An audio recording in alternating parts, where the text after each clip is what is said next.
Dr. Baba N. Kalyani is Chairman and Managing Director, Bharat Forge Limited, Pune, which is India's largest manufacturer and exporter of automotive components and the largest forging company in the world. This Indian multinational is a technology-driven global leader in metal forming, having transcontinental presence across 11 manufacturing locations, serving several sectors including automobile, power, oil and gas, rail and marine, aerospace, construction and mining, etc. Under his leadership, Bharat Forge has emerged into a global economy with state-of-the-art design, product development and manufacturing facilities in several countries. Dr. Kalyani serves on the board of many prestigious companies and represents industry in several industry, trade, educational institutions both in India and abroad. He has shown exemplary technological skills, managerial capabilities, business acumen, and leadership qualities. And he is an international icon in the manufacturing sector. He has received many prestigious awards, including the Padma Bhushan Award by the President of India. May I request Dr. Baba Kalyani to kindly deliver the INAE Silver Jubilee Lecture.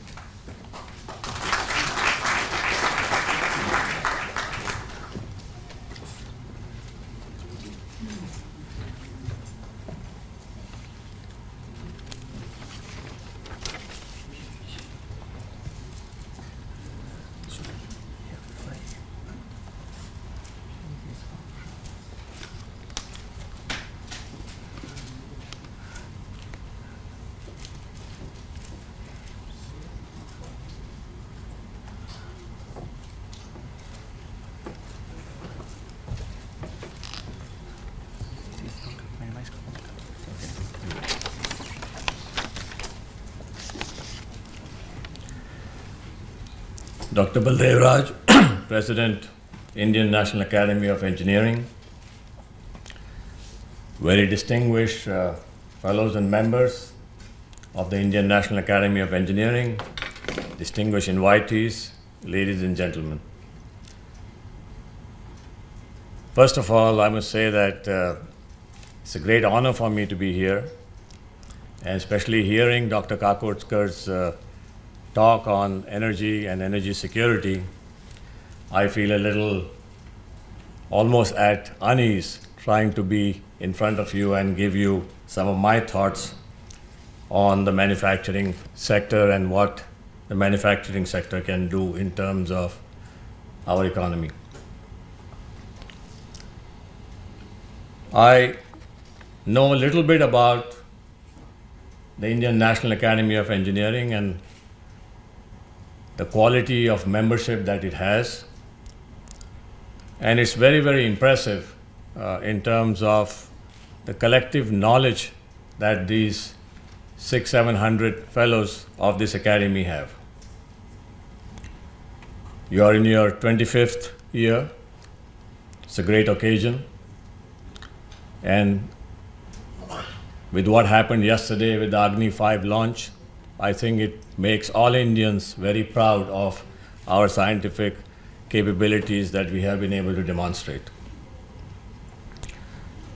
India today in 2012 is very different than what it was 25 years ago. Over these years, I think we have progressed from being a country that was virtually on the brink of bankruptcy in the early 90s to one whose economy is now amongst the fastest growing in the world. However, if we are able to remove some of the bottlenecks that have impeded our progress so far, India clearly has an opportunity to leapfrog into becoming a fully developed nation by 2025. And this is the context that I want to talk to you about. How does the manufacturing industry contribute to the well-being of our nation? How does innovation play the most important role in this sector in shaping the destiny of India in the next 20, 25 or 10, 15, 20 years? And for this, I have actually just prepared one slide which will be the backdrop of my discussion today. This is what we see as mega trends that will impact India in the global context. If you look at the geopolitical changes, all predictions are that by 2025, China will become the second largest economy in the world, and India probably will be the third largest economy in the world.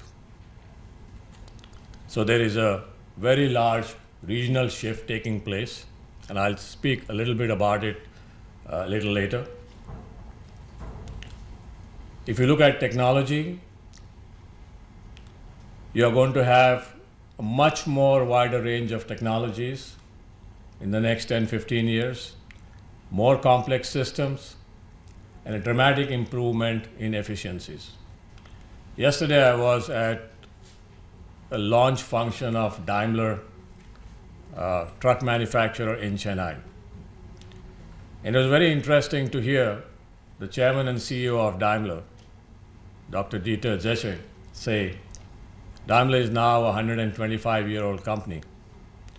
And about 125 years ago, two gentlemen, Gottlieb Daimler and Mr. Benz, invented what is now the truck of today. 125 years ago, people were transporting products in horse carriages. And at that time, if somebody was to make an estimate of what it would take to transport the billions of tons that get transported today, I think the figures would have been very different. And that's the power of technology. The third trend, the big trend, is sustainability. Dr. Kakodkar talked about it, talked about the energy situation, and I just pick up a few points from what he said. He talked about coal last 50, 60 years for the level of consumption that we will have in this country. He talked about the nuclear energy and uranium as a fuel with the current technology will also last for 60 odd years. He also made one statement, and I'll just repeat what he said. He said business is driven by what comes from elsewhere, not from the technology that we can develop. The one thing that I would like to say here is, although all these natural resources have a limited life, 50 years, 60 years, some 100 years, the one thing that has absolutely unlimited life or unlimited capacity is the intellectual capacity of a nation and the innovative capacity that this intellectual capital can generate. This only increases exponentially, provided you create the right kind of environments, provided you build the right kind of building blocks, and provided you create an atmosphere of trust and relationships. And I will speak about this in a little more detail. So sustainability is important because the current level of energy consumptions, the current usage of energies through hydrocarbon, coal, or whatever we have, clearly will not be enough. So green technology, as was very clearly stated by Dr. Kakodkar, is going to be an important differential for growth of nations. And lastly, evolution of consumption. This is a complicated subject. Clearly, as nations become wealthier, as society becomes wealthier, people become wealthier, consumption will increase. But the trends are that because you don't have enough on this planet to meet everybody's consumption needs based on today's consumption, you're going to see less and less consumption, less and less status-oriented consumption, but more price-effective consumption. Therefore, price will become the main driver for consumption. And to make all these things happen, you're going to need some extraordinarily high engineering capabilities, and therefore a large manufacturing sector. If you look at, the emphasis on manufacturing is for two reasons. One, manufacturing has the power and a powerful spillover effect on the rest of the economy. There's also a close connection between manufacturing and innovation. If you look at the world in the last 200 odd years, the world's manufacturing workshop in the 19th century, early 19th century, was the United Kingdom. And why was it the United Kingdom? Most of the innovations, the early innovation, whether it's the steam engine, the railway, weapons, cannons, guns, they all happened in the United Kingdom. Textiles. And they all happened because innovation was encouraged through the process, through the system, through their institutions, through their educational institutions, etc. Then it migrated across the Atlantic in the early 1900s to the United States. And after the First World War, the manufacturing center was the United States. And there again, it was through innovation that great innovators build companies, build manufacturing. You have many examples. Edison invented the light bulb, and then he built a company called General Electric. One of the latest examples, Steve Jobs was a hippie in Kathmandu, built the Apple computer and created a company whose current value is close to $500 billion, which is about 1/3 of India's GDP, just to put it in the right perspective. And there are many, many such examples. Again, in the late 60s, these skill sets and processes traveled further east across the Pacific and went to Japan. And Japan built a strong manufacturing enterprise, became a strong manufacturing nation out of sheer discipline, hard work, and ability to absorb technology. And now it's again moved further east into China. China is a good example. It's built a dramatic capability in manufacturing. To the great extent, China's economic success was possible due to the emphasis that it placed on developing a strong manufacturing industry. This has provided the basic backbone and thrust in China's economic power in terms of exports. Had we done this in India 20 years ago, our GDP today would have been 3 to 4 times greater than what it is today. However, it's still not too late to make up for lost time. I believe there are 3 fundamental issues that we need to deal with to be able to make these things happen in the near future. First, we need to debottleneck innovation. To participate in several programs, whether they are government, whether they are private, whether they are institutional, is of critical importance. An industry is expected to make investments in setting up capability, whether it's research, whether it's actual manufacturing. And when I say industry, I don't differentiate between private industry and public industry. To me, it's a national industry that needs to do this. Making such front-end investments without firm assurances of business is almost impossible. Large risks in today's economic financial systems.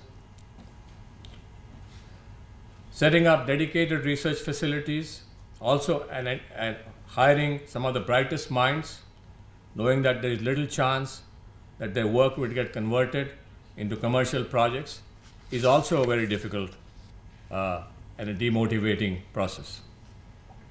And this kind of uncertainties continue to contribute to the brain drain that we have been seeing for the past several decades in this country. Let me give you some examples. Today, and I come from industry, so I will give you my perspective as I see it. I'm beginning to get a feeling that we are slowly becoming a slave nation on technology. What do I mean by a slave nation on technology? Clearly, there are centers of excellence. Our atomic energy establishment is a fantastic center of excellence. Our space program is a fantastic center of excellence. But there are many others. It's not enough for 1.2 billion people. You need a lot more than this. If you look at all procurements, and large part of procurements in this country are led or driven by government or government agencies, whether it's infrastructure or otherwise. They have one clause. You can only participate in that provided you have already done it before. Now, I really don't understand this, because if you have done it before, how do you get to this? How do you break this chicken and egg business? How do you get Indian engineers to innovate, to take risks, to build products, and have them accepted in your markets? The only exception to this is what I said before, our space program, our missile program, our nuclear program. Because even if you haven't built it before, you still are given the responsibility to do it. Take simple things like our automobile industry. We are now 64 years after independence. Out of all the cars and trucks that you see in the marketplace, less than 15% of them are designed in India. 85% of them we do slave manufacturing. The design and engineering is done somewhere else. And I can go on giving you examples of this. Now this needs to change. And it's people like us, people like you, the scientific community in this country, the engineering community in this country, who need to simply raise a voice and say, we also have the capability to make things happen.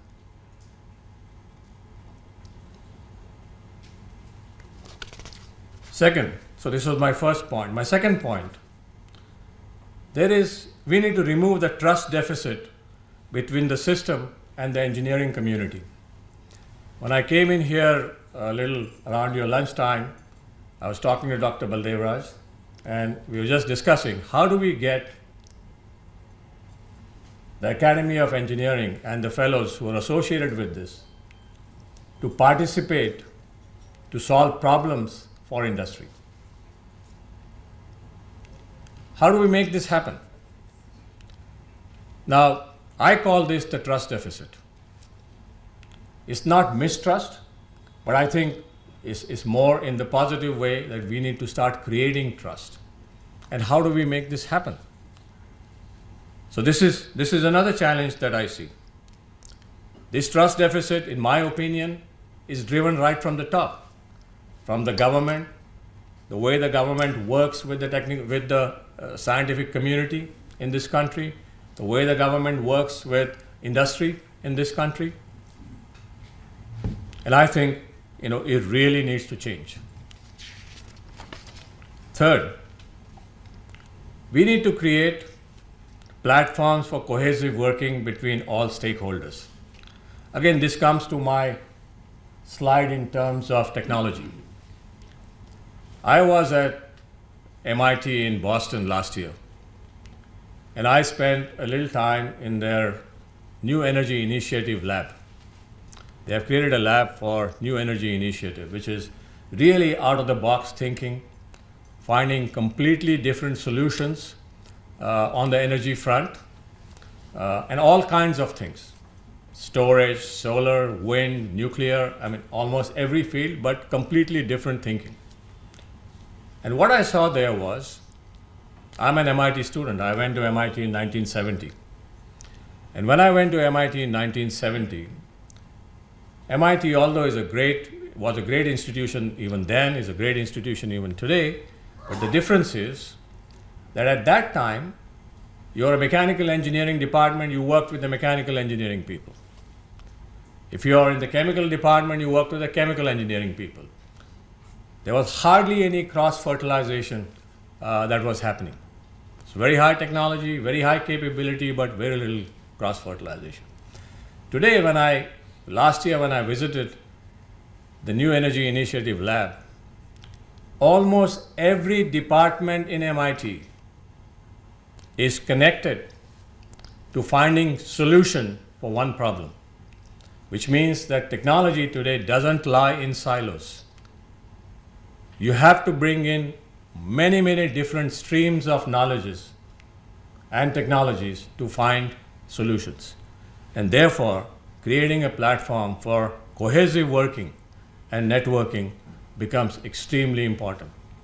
I don't have the solution of how this is to be done, but clearly I think it is for all of us to find answers of how we can make this happen.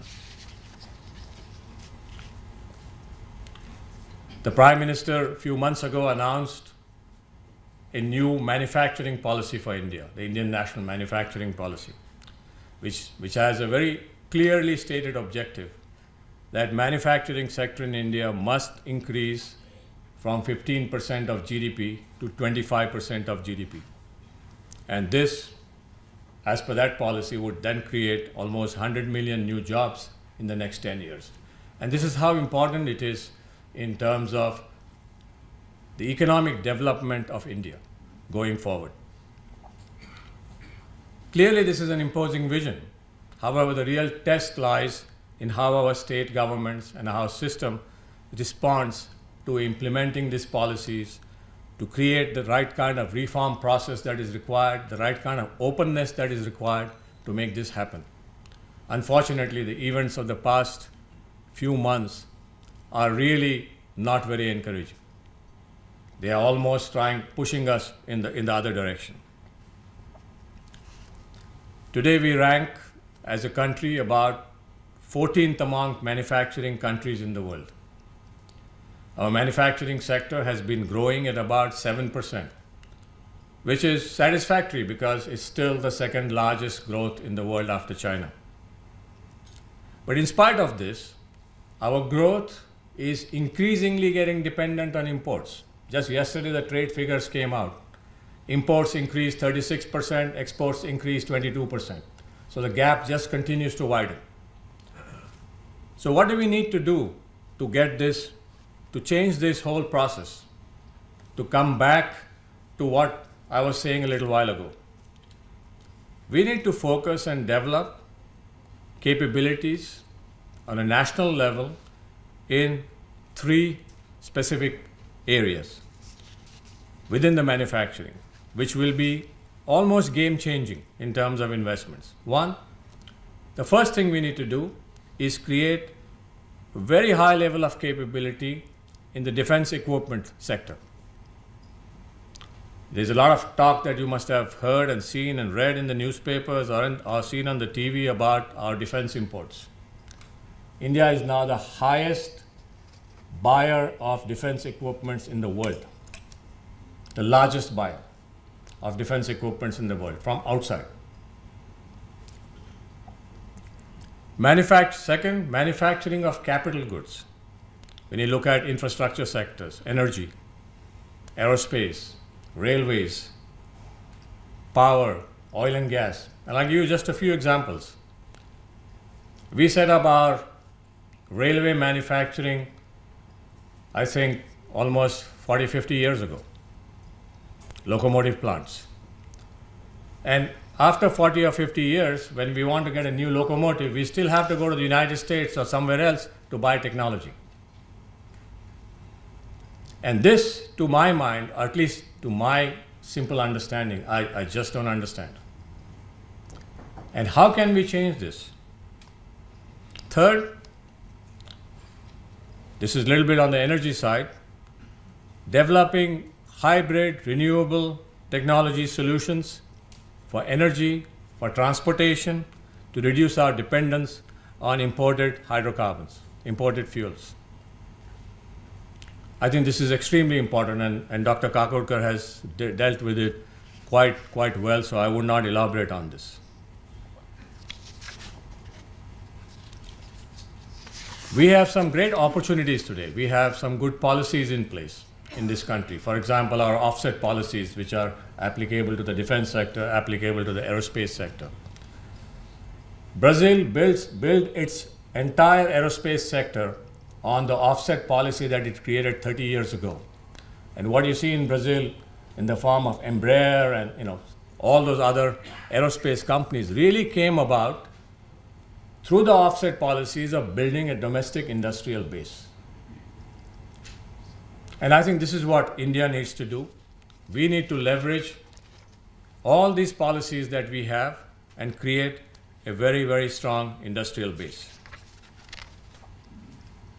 A modern infrastructure is imperative to support high economic growth. And when you look at these mega trends, and when we say India will be the third largest economy in 2025, let me just give you what that number means. Today we are roughly about a little less than $2 trillion economy. All the numbers, even if you grow at 7.5% a year, it would indicate that by 2020 you would be close to a $7 trillion economy. So you will be almost number 5 in the world. And by 2025 you will be close to about $10-11 trillion economy. Compare that with the United States, which is at about $15 trillion today. So you're looking at some very, very large opportunities for growth. To put it in another perspective, what we did in the last 60 years, we went from nothing to close to $2 trillion. In the next 12 years, you will go from $2 trillion to almost $10 trillion. So you are going to look at a growth rate of 3 to 4 times of what happened in the last 60 years. So that's the kind of imperative that we see in front of us.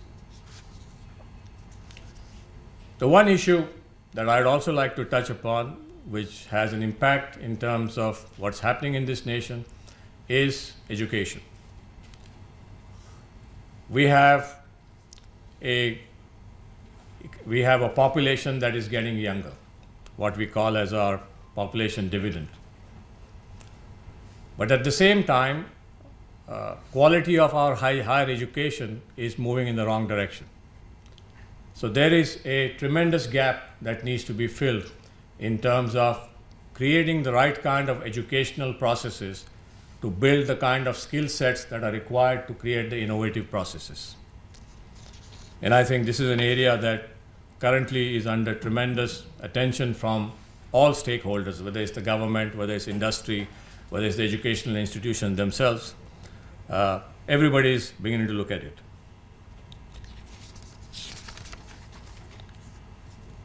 Lastly,